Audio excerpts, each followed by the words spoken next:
فرش التراب يضمني وهو غطاء. اور یہ مثال کیوں دی گئی ہے؟ اس آئینے میں ہمیں ہماری تصویر دکھائی گئی ہے. تم اگر قرآن کا حق ادا نہیں کر رہے تو تمہاری مثال وہی ہے جو یہود کی تھی. بئس مثل القوم الذین کذبوا بآیات اللہ، بری مثال ہے اس قوم کی جس نے اللہ کی آیات کو جھٹلایا. تو زبان سے تو یہودیوں نے کبھی نہیں جھٹلایا تورات کو، عمل سے جھٹلایا ہے. یہ وہ 5 مقامات ہیں جن میں اللہ تعالیٰ نے خود اپنے کلام کی ثنا بیان کی ہے، تعریف کی ہے، اس کی عظمت کو بیان کیا. اب میں آپ کے سامنے ایک حدیث رکھنا چاہتا ہوں. حضور نے کیا فرمایا؟ ایک حدیث سنا چکا ہوں آپ کو. عن عثمان بن عفان رضی اللہ تعالی عنہ قال قال رسول اللہ صلی اللہ علیہ وسلم خیرکم من تعلم القرآن وعلمہ، تم میں سے بہترین لوگ وہ ہیں جو قرآن سیکھیں اور سکھائیں. یہ حدیث بڑی عجیب ہے. یہ ترمذی میں بھی ہے اور دارمی میں ہے، اور اس کے راوی حضرت علی ہیں رضی اللہ تعالی عنہ. عن علی رضی اللہ عنہ قال، حضرت علی فرماتے ہیں انی سمعت رسول اللہ صلی اللہ علیہ وسلم یقول، میں نے سنا اللہ کے رسول صلی اللہ علیہ وسلم کو یہ کہتے ہوئے انہا ستکون فتنۃ، ان قریب ایک بہت بڑا فتنہ رونما ہوگا. حضرت علی فرماتے ہیں قلت، میں نے عرض کیا مل مخرج منہا یا رسول اللہ، اے اللہ کے رسول یہ فرمائیے اس فتنے سے بچنے کا، نکلنے کا راستہ کون سا ہوگا؟ جیسے آپ بڑے بڑے حالوں میں دیکھتے ہیں ایگزٹ، عرب ممالک میں لکھا ہوتا ہے مخرج. اگر کہیں آگ لگ جائے، کہیں دھواں بڑھ جائے تو نکلو، لال جو روشنیاں ہیں ان کے اندر جو نیچے دروازے ہیں ان کی طرف جاؤ.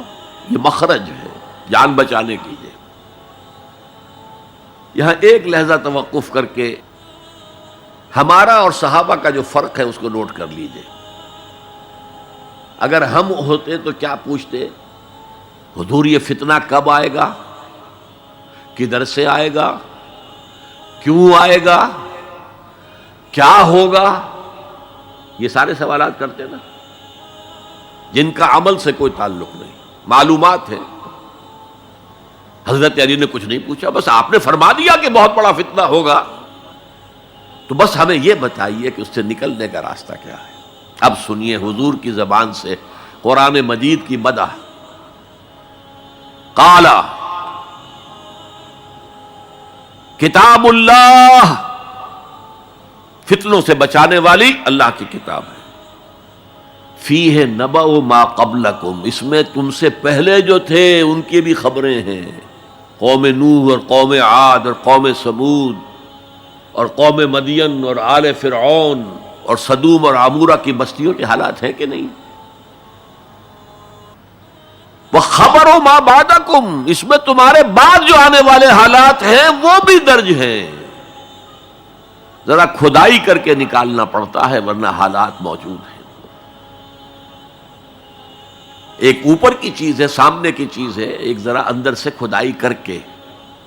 لیکن یہ کہ حضور فرما رہے ہیں خبر ما بعدکم وحکم ما بینکم، اور جو بھی اختلافات تمہارے درمیان ہوں گے ان کا فیصلہ بھی اس کتاب میں موجود ہے. کاش کہ ہم اپنے مذہبی اختلافات کو رفع کرنے کے لیے قرآن کی طرف رجوع کریں جو حبل اللہ ہے. واعتصموا بحبل اللہ جميعا ولا تفرقوا. تو فرمایا کتاب اللہ فیہ نبأ ما قبلکم وخبر ما بعدکم وحکم ما بینکم. هو الفصل لیس بالحزل، وہ فیصلہ کن کلام ہے، ایسے ہی یابہ گوئی نہیں ہے. یہ قرآن کی آیات ہے. انہ لقول فصل وما هو بالحزل، سورہ طارق کے اندر آیا، طارق میں. هو الفصل لیس بالحزل من ترکہ من جبار قسمہ اللہ. اگر کوئی جبار شخص اپنی سرکشی میں اس قرآن کو ترک کر دے گا اللہ اسے پیس کر رکھ دے گا. وَمَنِ ابْتَغَى الْهُدَى فِي غَيْرِهِ أَضَلَّهُ اللَّهُ، اور جو کوئی ہدایت حاصل کرنا چاہے گا قرآن کے سوا کسی اور چیز سے اللہ اسے لازماً گمراہ کرے گا. کتاب ہدایت تو یہ ہے. وَهُوَ حَبْلُ اللَّهِ الْمَتِينُ، اور یہی تو ہے اللہ کی مضبوط رسی جو قرآن میں کہا گیا وَاعْتَصِمُوا بِحَبْلِ اللَّهِ جَمِيعًا. میں نے ایک موقع پر اس آیت کا استہزاء کرتے ہوئے سنا تھا پاکستان کے شہر لاہور میں، جب 1973 یا 74 میں عالم اسلام کی سمٹ کانفرنس ہوئی تھی لاہور میں، تو یہ آیت وَاعْتَصِمُوا بِحَبْلِ اللَّهِ ہر ٹیکسی کے اوپر، ہر رکشہ کے پیچھے لکھی ہوئی ہوتی تھی اور وہ اس کے بینر لگے ہوئے تھے. تو میری کوئی کتاب ایک پریس میں تھی، میں اس کے لیے جلدی کے لیے کہنے کے لیے کہ جلدی شائع کرو وہاں گیا، تو وہاں ایک صاحب تھے آزاد کشمیر کے محکمہ اطلاعات کے بہت بڑے افسر، اور وہ کہہ رہے تھے کیا محمل کلام ہے، کہاں ہے وہ رسی، کس کو پکڑے. انا للہ و انا الیہ راجعون. حضور فرما رہے ہیں هو حبل اللہ المتین، یہ ہے رسی اللہ کی. ایک حدیث میں آتا ہے القرآن حبل اللہ الممدود من السماء الی الارض، یہ اللہ کی رسی ہے جو آسمان سے زمین تک تنی ہوئی ہے. ایک اور حدیث بہت پیاری ہے، میں آپ کو بتائے بغیر نہیں رہ سکتا.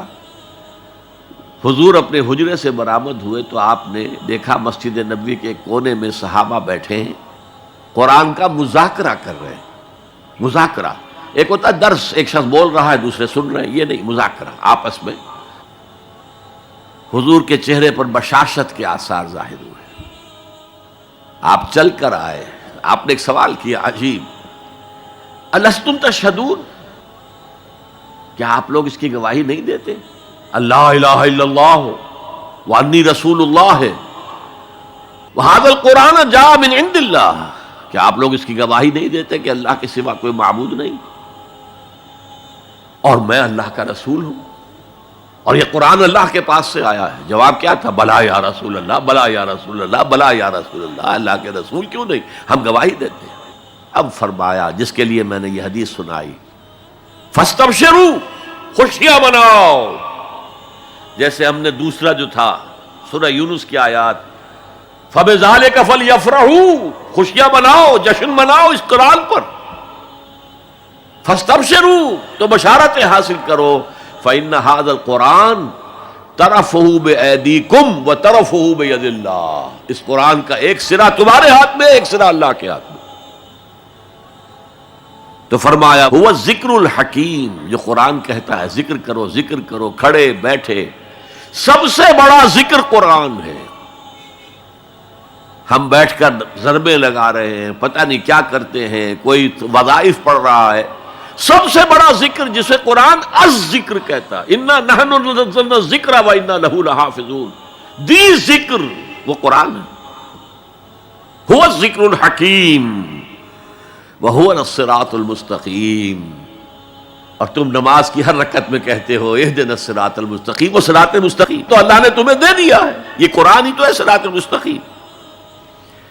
پھر دیکھیے اس میں وہ قرآن مجید کا انداز ہے، دو دو تین تین آیات ایک طرح سے قوافی کے ساتھ آ رہی ہیں.